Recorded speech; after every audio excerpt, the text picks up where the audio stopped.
I love St. Augustine. Honestly, I think he's the best church father, bar none. Not only was he an amazing pastor with hundreds of sermons and an excellent, sublime spiritual writer in his confessions, but on top of that, he was a very profound commentator on sacred scripture and even a systematic theologian. But beyond this, he was known for absolutely crushing heresy. He began by opposing the heresy of the Manichaeans after his conversion to the Catholic faith. And then he went on and destroyed Donatism and brought back the African church from the brink of extinction when they cowered to the Donatists. But he is most famous for his last controversy. That is, his controversy on grace and free will against the Pelagians. What many do not know about the controversy with the Pelagians is actually, compared to his controversy against the Manichaeans and against the Donatists, his controversy with the Pelagians was his most decisive. The reason that it was his most decisive is that his victory was actually affirmed at the Council of Ephesus a mere year after his death. St. Augustine's fame for piety and learning was actually so great that he was invited to the Council of Ephesus. And at the Council of Ephesus, in the Acta of Ephesus, it was lamented that St. Augustine could not be there. But what many do not know is that the Council of Ephesus was so sure that Pelagianism was a heresy, they didn't even discuss it. It wasn't even a controversy. In fact, the Pelagians were condemned over and over and over again, and St. Augustine's position was affirmed over and over and over again. But before we get into that, we need to get into a bit of background lore. We don't know much about Pelagius before the year 390, except that he was from Britain. By the year 390, he had moved to Rome and became a famed ascetic. He quickly became friends with a lawyer named Caelestius, who would basically become the propagandist for the movement and would eventually be condemned at the Council of Ephesus. He quickly gained followers in Rome, even among the higher classes. The basic message of his doctrine was an ascetic doctrine. He wanted to engage in some sort of moral reform in the church, which is a very popular topic among authors in that day. What we have to remember is that Christianity, while not the majority religion of the empire, was still the religion of most of the emperors, except Julian the Apostate, since Constantine. So there were many people who became Christians and lived as half Christians just for some sort of social gain in the empire. So there were a lot of Christians who were living very immoral lives. What we also have to remember is that there were actually waves of persecution which had hit the church either locally or generally before the time of Constantine, and even very recently during the time of Julian the Apostate. And during this time, there were many Christians who unfortunately renounced the faith. And there was a big question within the church of what to do with these Christians who had formerly renounced the faith, some of whom were actually some sort of cleric, including bishops. Some wished to receive them and give them some sort of penance. Others refused to receive them, saying that once you rejected the Christian faith in such a public way and engaged in idolatry, that you could not be received into the church and you would need to be handed over to the mercy of God. This led to many purist movements, such as the Donatists. On top of both the social advantageousness and the waves of persecutions, there was also a moral minimalism that was entering into the church. For these individuals, basically, if you're baptized or if you have a mere belief in Christianity, that you are therefore good. St. Augustine actually writes against this in a work called On Faith and Works. They thought that they were basically guaranteed a spot in heaven, so they could just do whatever they wanted in this life. Others thought that there were basically two levels of Christians. There were the clerics who were supposed to obey all of the moral laws of Christianity, and then there was the normal person who was basically impossible to live a holy life. It was in this atmosphere that Pelagius's teaching was actually warmly received at first, preaching moral reform throughout the church. Pelagius's number one opposition was actually to the last teaching, the teaching that it was basically hopeless for us to try to strive for perfection due to the effects of sin. A common excuse which was given in this day, which was basically that the law of God was too difficult to keep, so we might as well just give up and not even try to live the moral life. Pelagius actually opposed this by over-exaggerating the powers of nature, saying that by nature we could actually keep the entirety of the moral law and stay free from sin. He pointed to various biblical figures as moral exemplars, especially pointing to Jesus Christ.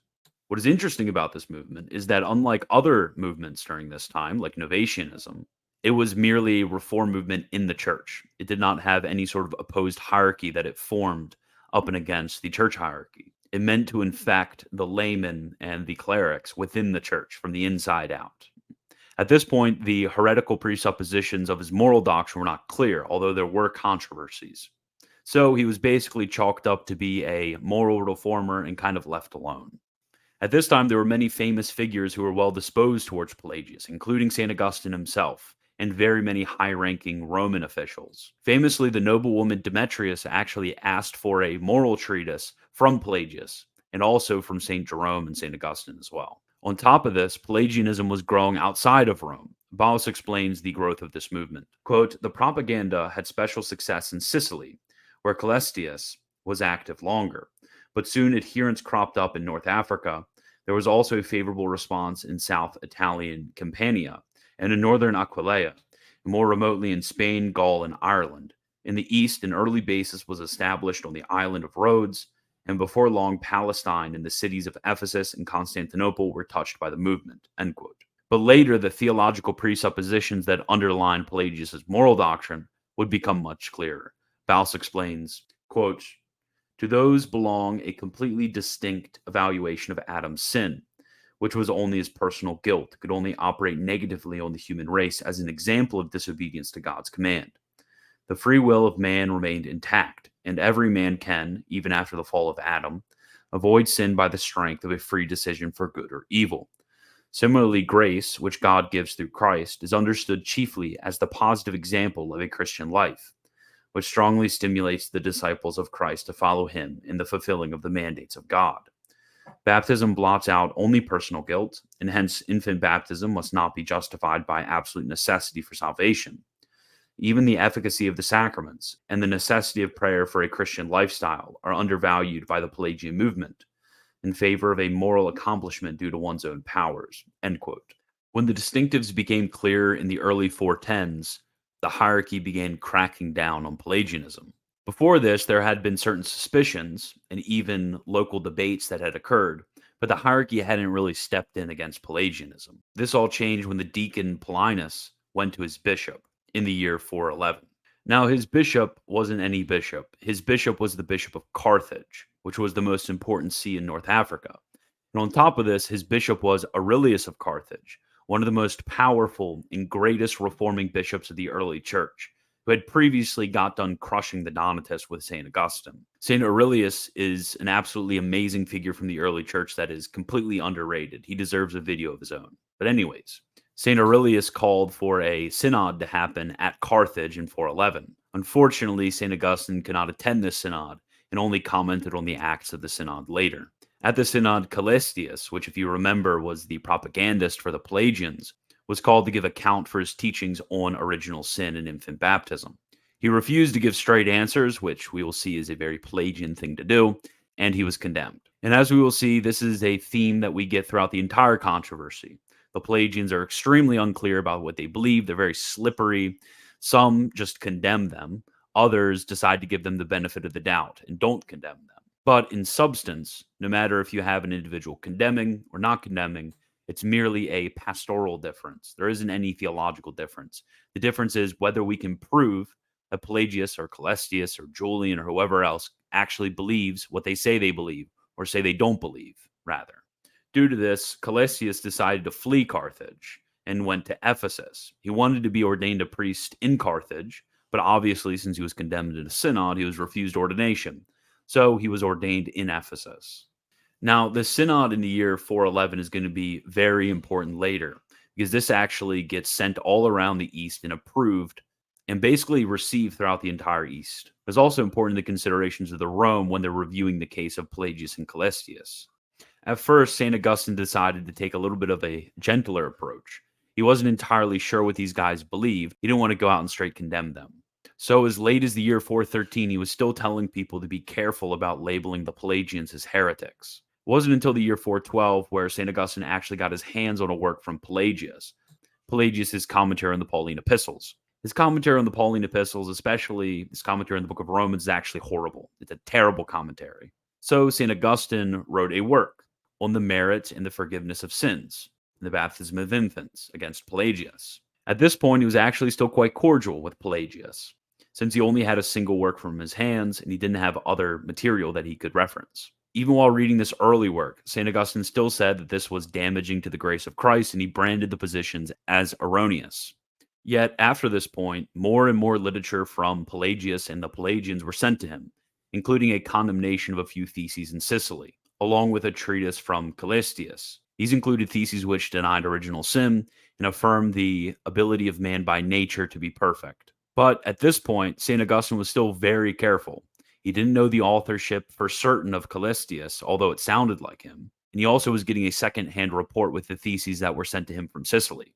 So he was still quite mild in his responses, as we see in all of his other controversies. But this all changed in the year 415. In 415, St. Augustine was sent a work from Pelagius called On Nature. He responded to this work with his work On Nature and Grace. And this is the work that actually opened up St. Augustine's eyes to realize just how bad Pelagianism was, and to give him complete certainty about the teachings of the Pelagians. Before this, he gave them the benefit of the doubt, but after this, he branded them as heretical. In another work called On the Proceedings of Pelagius, he comments thus: "When there was actually placed in my hands by those faithful servants of God and honorable men, the treatise in which Pelagius dealt with the question of God's grace, it became very evident to me, too evident, indeed, to admit any further doubt, how hostile to salvation by Christ was his poisonous perversion of the truth." End quote. At this point, there's actually a shift to the east. Many people like to pretend that the condemnations of Pelagius and Pelagianism were just a North African thing, but this is complete nonsense, as we will see throughout this video. In the year 412, Pelagius fled to the east and entered into a good relationship with St. John of Jerusalem, the successor to St. Cyril of Jerusalem. It took 2 years for St. Jerome to discern the heretical poison that was coming forth from Pelagius. So, in this year, St. Jerome wrote an attack on Pelagius, which is now Epistle 133. By the way, what's incredibly interesting is that the response of St. Jerome actually comes an entire year before Jerusalem had heard of the condemnations of Pelagius in North Africa in the year 415. So it's very clear that there are independent pockets of individuals who are sensing these errors in Pelagius, including 2 doctors of the church. Now, St. John of Jerusalem decided to take a different approach than St. Aurelius of Carthage. St. Aurelius of Carthage, even while Pelagius tried to obfuscate his views, decided to condemn him anyways. St. John of Jerusalem, on the other hand, gave Pelagius the benefit of the doubt and trusted that he actually rejected the heretical theses of Pelagianism. So St. John basically shrugged his shoulders and let Pelagius go on scot-free. So here's where things get interesting. So there were 2 Gallic bishops who were actually in exile in the east. And these Gallic bishops decided to let the church in Cappadocia know of the error of the Pelagians and ask for condemnations of them. But unfortunately, Pelagius showed up in Cappadocia and did his same old thing where he just claimed not to teach all of his heresies on nature and grace, on original sin and such, and he got off scot-free from the council. But what's very interesting about this council is there's a slight difference. So those bishops sent works from Callistius to the synod, and obviously the works of Callistius taught the Pelagian errors. So Pelagius threw his friend Callistius under the bus and let him be condemned to the council, and actually agreed to the condemnation of Callistius at the council. Very interesting. As you see, for Pelagius, he just loves to lie and deceive everybody, and that's why condemning him was so tricky at first. Now, at this point, Pelagius decided to go on a victory tour. He rode to the west and told them about the Synod of Jerusalem, and said that he was actually vindicated at Jerusalem. Of course, he didn't mention throwing Callistius under the bus at Cappadocia, but why would he mention that? Now, these reports came to the hands of St. Augustine, and he thought that there was something off about this. So St. Augustine wrote to St. John of Jerusalem and sent his work On Nature and Grace to St. John. And then he requested the synodal acts from the Synod of Jerusalem from him. Upon reading these synodal acts, St. Augustine recognized very quickly a very clear contradiction between what Pelagius said about the Synod of Jerusalem and what the Synod of Jerusalem actually said. He was very easily able to detect all of the trickery that Pelagius had engaged in at the council. So yeah, Pelagius, again, was basically just lying. Guess lying wasn't part of Pelagius's moral reform. But what's even more interesting from this is that St. Augustine's On Nature of Grace was actually at this point translated into Greek and sent throughout the East.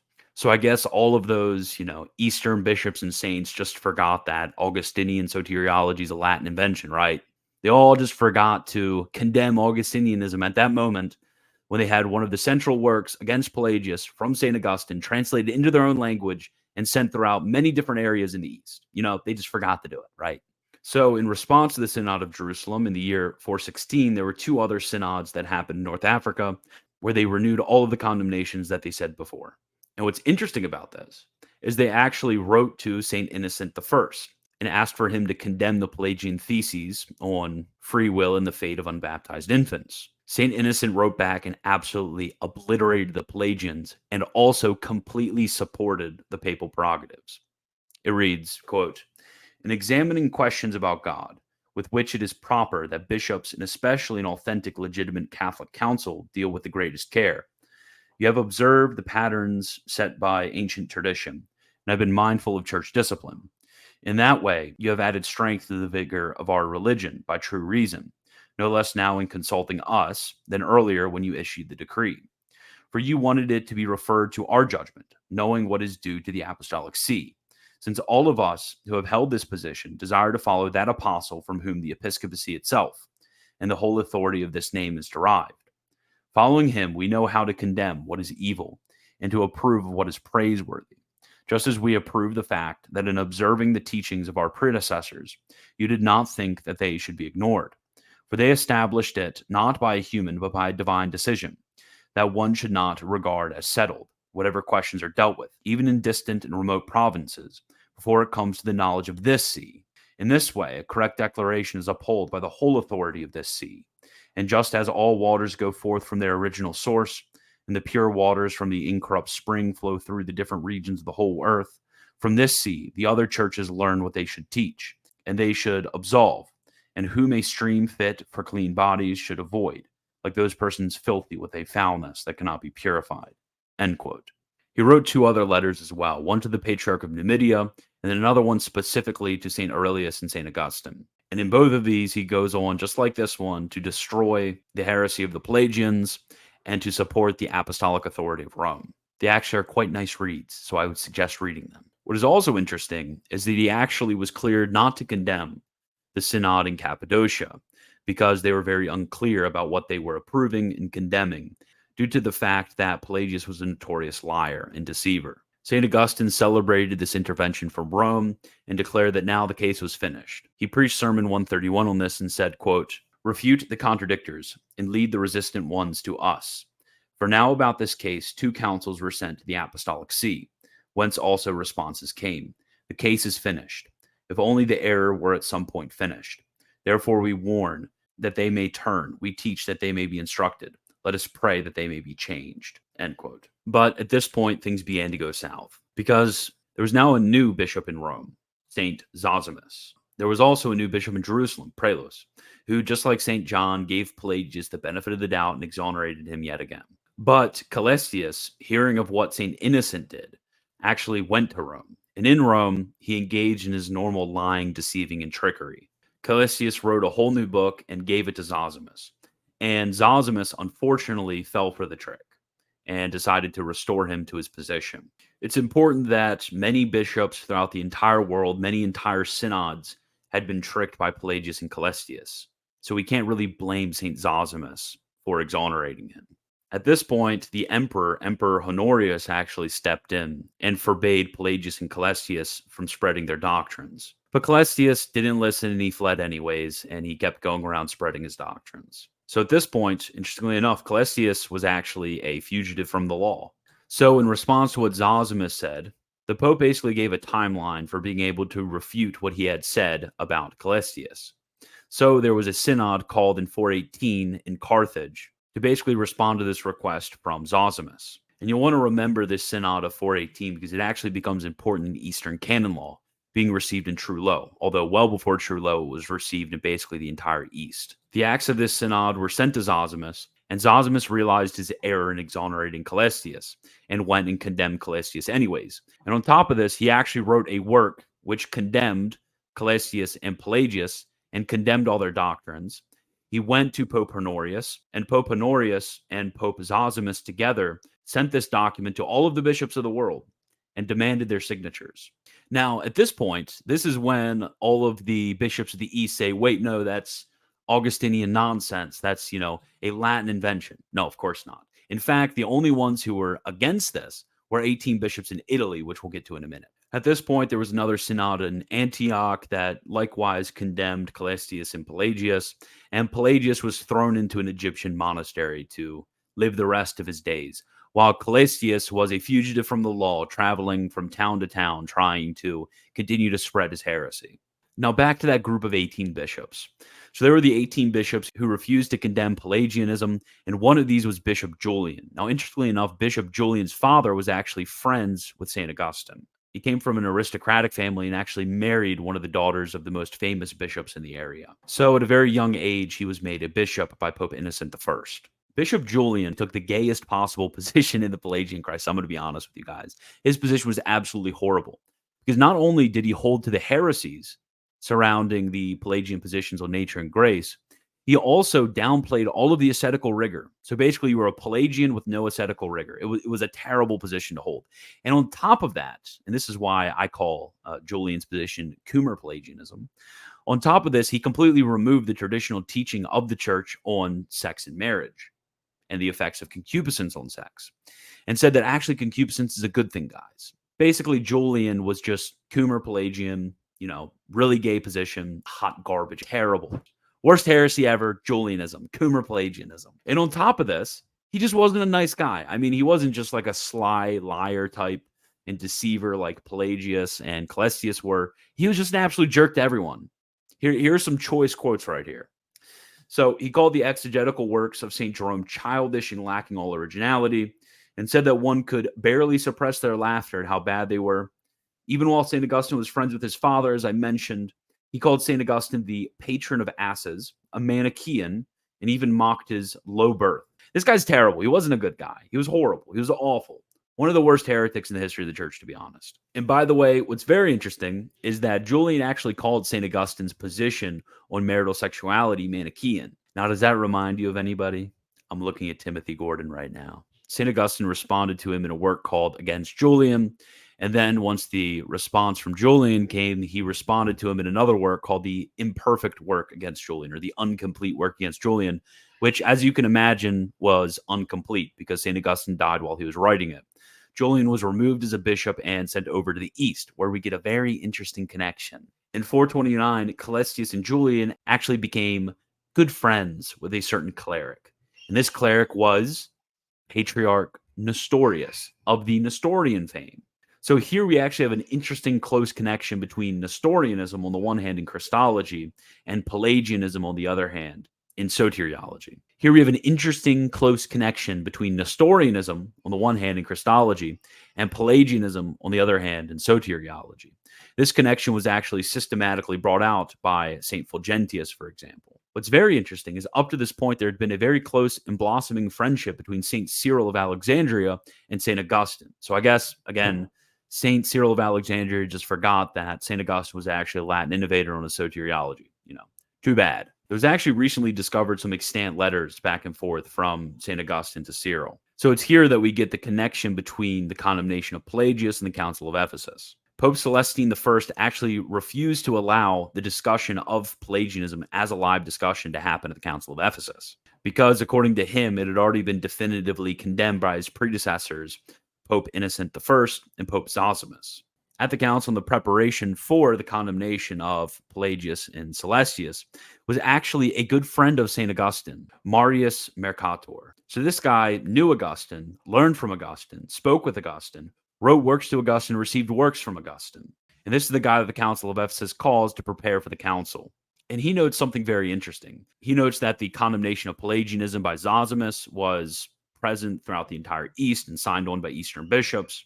And he also notes that the canons of the Council of Carthage 411 and Carthage 418 was possessed and accepted throughout the entire East. Due to this, the Council of Ephesus actually produces 6 canons against Pelagius and Callestius, and they mention them multiple times. The mentions of Callestius have been helpfully gathered by the Orthodox West blog, which I will link in the description below. But here they are. First, quote, "It was manifestly evident to all men that they were all promoting the opinions of Nestorius and Callestius. The Holy Synod, by one common decree, deposed them all from all ecclesiastical communion and deprived them all from their priestly power by which they might injure or profit any persons." End quote. Second, quote, if any metropolitan of a province, forsaking the holy and ecumenical synod, has joined the assembly of the apostates, or shall join the same hereafter, or if he is accepted, or if he is adopted, or shall hereafter adopt the doctrines of Calestius, he has no power in any way to do anything in opposition to the bishops of the province, since he has already been cast forth from all ecclesiastical communion and made incapable of exercising his ministry. But he shall himself be subject in all things to those very bishops of the province and to the neighboring Orthodox metropolitans, and shall be degraded from his episcopal rank. End quote. Third, if any of the clergy should fall away and publicly or privately presume to maintain the doctrines of Nestorius or Calestius, it is declared just by the Holy Synod that these also should be deposed. End quote. Fourth, quote, for as soon as John of Antioch had come to Ephesus, before he had even shaken off the dust of the journey or changed his traveling dress, he assembled those who had sided with Nestorius and who had uttered blasphemies against their head, and not only derided the glory of Christ, gathering as a college to himself, I suppose, 30 men, having the name of bishops, some of whom were without sees, wandering about and having no diocese. Others, again, had for many years been deposed for serious causes from their metropolitans, and with these were Pelagians and followers of Calestius. He had the presumption to commit a piece of iniquity no man had ever done before. End quote. As I mentioned above, there was basically no debate about this fact. It had been accepted years before and basically accepted by all. We can also look at other texts from the wider Acta that mention Pelagius. First, in the July 1st report to the emperor, it is noted that, quote, some of them are guilty of perverting doctrine, since they are Pelagians and hold opinions contrary to piety. Some were already condemned many years ago, while others deserve to be convicted on other criminal charge and to receive their penalty from the council. Second, on July 17th, it is said, quote, for we have never held the beliefs of Apollinarius or Arius or Eunomius, but we studied the Holy Scriptures from a tender age, and were reared in the arms of Orthodox and Holy Fathers. We anathematize Apollinarius, Arius, Eunomius, Macedonius, Sabellius, Photinus, Paul of Samosata, the Manichees, and every other heresy, and in addition Nestorius, the inventor of the new blasphemies, and those who share his beliefs, and also those who hold the beliefs of Calestius and Pelagius. End quote. Third, they write to the Pope and confirm his condemnation of the Pelagians. Quote, after a reading at the Holy Council of the minutes of the proceedings and the deposition of the profane Pelagians and Calestians, Calestius, Pelagius, Julian, Persidius, Florus, Marcellinus, Orontius, and those who share their beliefs, we too have resolved that the decrees of your righteousness in their case are to remain valid and firm. We are all in agreement in deeming them to have been deposed. To provide a precise and ready knowledge of all the proceedings, we have sent both the minutes and the subscriptions of the council. Now, from all of this, it's extremely clear that Ephesus condemned Pelagianism. Ephesus supported the position of St. Augustine and of the popes against Pelagius. There's literally no question about this. There's no special Eastern view, which is against the Western Augustinian view. That's made up. That's absolute nonsense. Anyways, that's all that I have for you. I hope you enjoyed it. And as always, God bless.